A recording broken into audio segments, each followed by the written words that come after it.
디도서 3장 6절에서 7절입니다.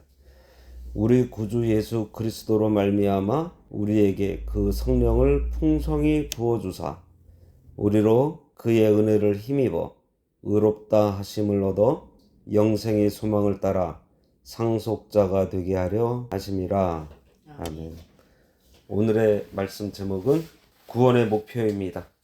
1절과 2절은 성도가 세상 앞에서 어떻게 살아야 한다는, 어떻게요? 아무도 비방하지 말고 다투지 말고 관용하면서 범사의 온유함을 나타내는 삶을 살라는 말씀이 있었고요. 그 이유가 3절에 우리가 예수 믿기 전에는 어리석은 자요, 순종하지 아니한 자요, 속은 자요, 여러 가지 정욕과 행락의 종노릇한 자요, 악독과 투기를 일삼은 자요, 가증스러운 자요, 피차 미워했던 자들이었지만 4절 말씀부터 하나님의 구원이 나옵니다. 구원 받았기 때문에 그 구원의 원천이 4절에 뭐라고요? 우리 구주 하나님의 자비와 사람 사랑하심이 나타날 때, 이전 성경에는 나타내실 때라 그랬죠. 구원의 원천입니다. 하나님으로부터 구원이 시작됐고 하나님의 사랑으로 시작되었다 그랬어요. 그리고 구원의 근거가 지난주에 본 5절에 있습니다. 5절에 우리를 구원하시되 우리가 행한 바 의로운 행위로 말미암지 아니하고 오직 그의 긍휼 하심을 따라. 구원의 원천이 나오죠. 하나님의 사랑, 중생의 씻음과 성령의 새롭게 하심, 즉 믿음과 성화로 나타냈었다 그랬습니다. 하나님의 사랑이 구원의 근거라고 또 말씀하고 있어요. 오늘은 구원의 목표입니다. 6절과 7절이요. 여기에서 가장 핵심적인 개념은 상속자입니다. 상속자. 6절에 우리 구주 예수 그리스도로 말미암아 하면서 우리에게 성령을 풍성히 부어주셨다, 이렇게 말씀하고 있습니다. 성령을 풍성히 부어주셨다. 성령을 풍성하게 부어주심으로 우리에게 두 가지를 이루시는데요. 첫 번째가 7절에 우리로 그의 은혜를 힘입어 의롭다 하심을 얻었다 했습니다. 그의 은혜를 힘입어 의롭다 하심을 얻었다 라고 하는 말은 무엇일까요? 그 말은 은혜로 의인이 돼서 하나님 앞에 담대하게 나갈 수 있게 되었다 입니다. 그 다음에 두 번째가 중요해요. 그 두 번째가 무언가 하니 의인이 된 후에 어떻게 발전하는가 하면 상속자로 발전합니다. 여기에 상속자가 되게 하려 하심이라 이렇게 되어 있는데요. 이 상속자라고 하는 말은 다시 말해서 하나님의 자녀라는 말입니다. 네, 그토록 소원하던 영생을 누리는 사람, 결국 뭐요?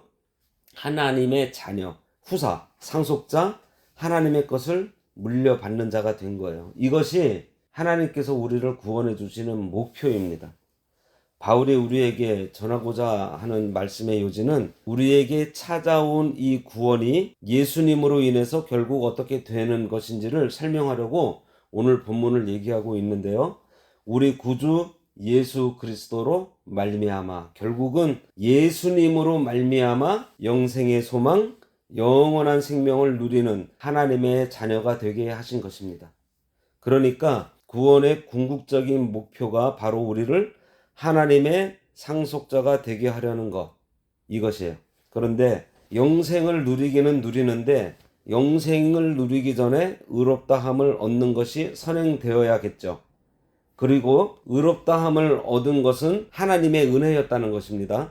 하나님의 은혜로 의롭다 하심을 얻었다는 것은 하나님과의 관계의 회복을 얘기하고 있는 것이고요. 하나님과 의로운 관계로 끝나는 것이 아니고 정말 중요한 것은 상속자가 되게 하려는 것이라는 것을 강조하고 있어요.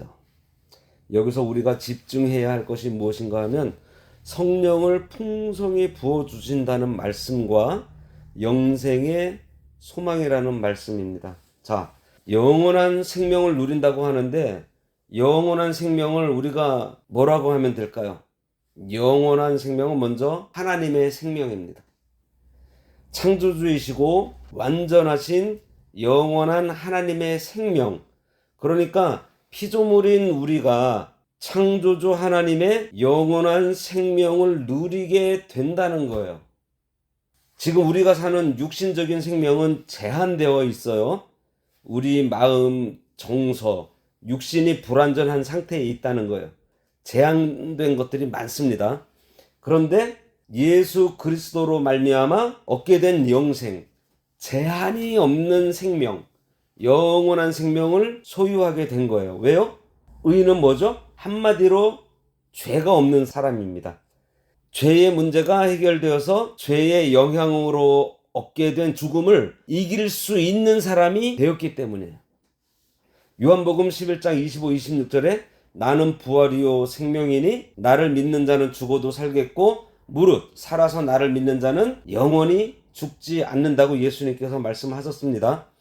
죽지 않을 뿐만 아니라 더 중요한 것은 그 풍성함의 정도.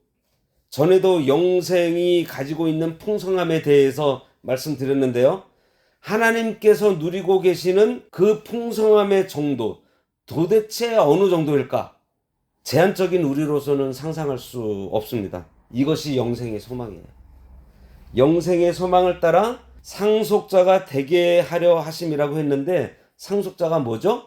아버지의 것을 그대로 물려받아 누리는 자격이 있는 사람을 말하는 것입니다. 성령을 우리에게 주셨기 때문에 이 누림이 가능하다는 거예요. 하나님의 그 풍성한 영생을 우리가 그대로 물려받을 수 있는 자가 된다는 거죠. 세상이 우리를 볼 때 보잘것없는 것 같지만 바울 말을 빌리면은 겉사람은 후패하지만 우리의 속은 날마다 새롭게 된다. 신의 성품에 참여한 자가 된다는 거예요. 우리가 장차 하나님 나라에 가면 그 하나님의 생명인 영생을 제한 없이 100% 누리지만 이 땅에서 살고 있는 지금은 어떻죠? 지금은 하나님의 생명을 100% 누리지 못해요. 조금 누리고 또 어떤 경우에는 잘 누리지도 못합니다. 왜죠? 우리가 가지고 있는 이 한계, 육체의 부패성, 죄성 때문에 그래요. 예를 들면 눈에 밖에서 빛이 확 들어오는데 빛이 우리 눈 안으로 그대로 깨끗하게 통과해야 환하게 볼 수가 있잖아요. 그런데 이 수정체인가요? 이 렌즈가 어떤 사람은 태어날 때부터 어떤 사람은 후천적으로 뿌옇다 보니 빛이 제대로 통과하지 못합니다. 바로 이 렌즈가 뿌연 상태를 우리 인간으로 말하면 우리의 죄성, 부패성과 같은 거예요. 우리의 죄성으로 하나님의 생명인 영생이 우리에게 100% 투영되지 않아요. 우리는 이 땅에 살아가면서 하나님의 생명을 조금 맛은 봅니다. 그러니 우리의 이 죄성이 걷어지면 걷어질수록 어떻게 될까요? 하나님의 생명을 좀 더 맛을 보게 되겠죠. 성령이 충만해서 우리의 죄가 모두 회개가 되어 깨끗하게 청소가 되면 어떻게 될까요? 영생의 그 풍성함을 더 많이 누리게 되겠죠. 이 땅에서 우리 육신의 생명이 끝나고 하나님 나라에 가게 되면 더 이상 죄성, 이 육신의 부패성이 우리를 방해하지 못하게 되니 하나님의 생명이 100% 그대로 환하게 우리 가운데 투영이 되는 거예요.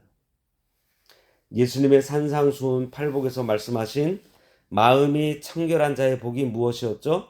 저희가 하나님을 볼 것이라고 했습니다.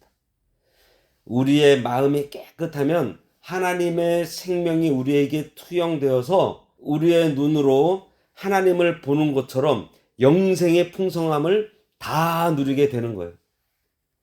이 땅에서 우리의 죄성으로 한계를 가지고 있다 보니 이것을 다 누리지 못할 뿐이지 예수님께서 재림하실 때 우리는 이 영생을 완전히 누리게 됩니다. 그래서 우리 가운데 성령께서 오신 것은 영생을 누리게 하려고 우리에게 오신 거예요. 그러니까 하나님의 생명을 누리고 하나님의 생명으로 숨을 쉬고 하나님의 생명으로 생각하고 호흡하고 생활하라고 성령께서 우리에게 오신 거예요. 이 영생을 우리가 조금 더 많이 누린다면 그 속에는 장차 누리게 될 하나님의 생명을 누리게 될 것이라는 영생의 소망이 점점 더 커지겠죠. 이것이 구원의 목표입니다. 우리 구주 예수 그리스도로 말미암아 우리에게 성령을 풍성히 부어주사 먼저는 하나님과의 관계에서 법적으로 의인이 되어야 합니다. 이것을 우리가 예수를 믿는 거라 그러죠. 하나님을 의식하면서 살려면 최소한 의인, 죄의 문제가 해결이 돼야 의인의 자격이 있어야 한다는 겁니다. 그 다음에는 바로 영생의 소망을 따라 상속자가 되게 하려 하심이라. 이 말이 오늘 우리에게 주시는 하나님의 놀라운 약속이에요.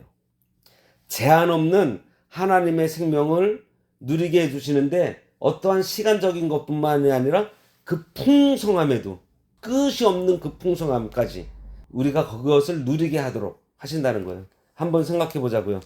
만일 우리가 성령 충만하다면 어떨까요?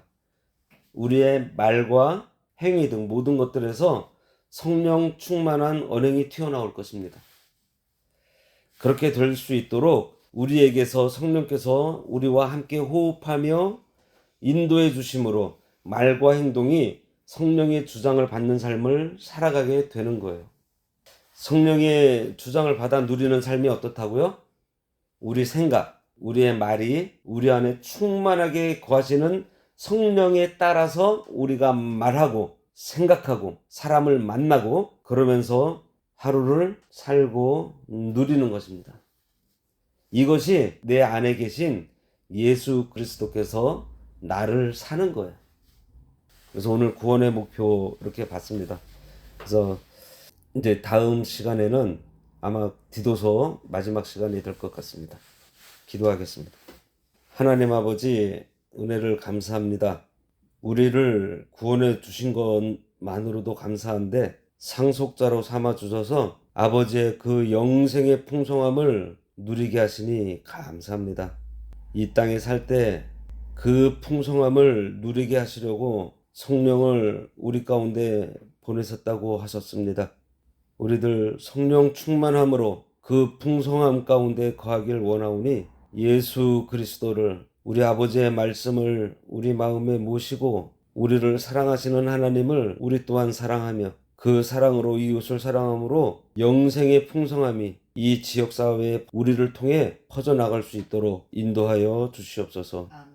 예수님의 이름으로 기도드리옵나이다. 아멘. 아멘.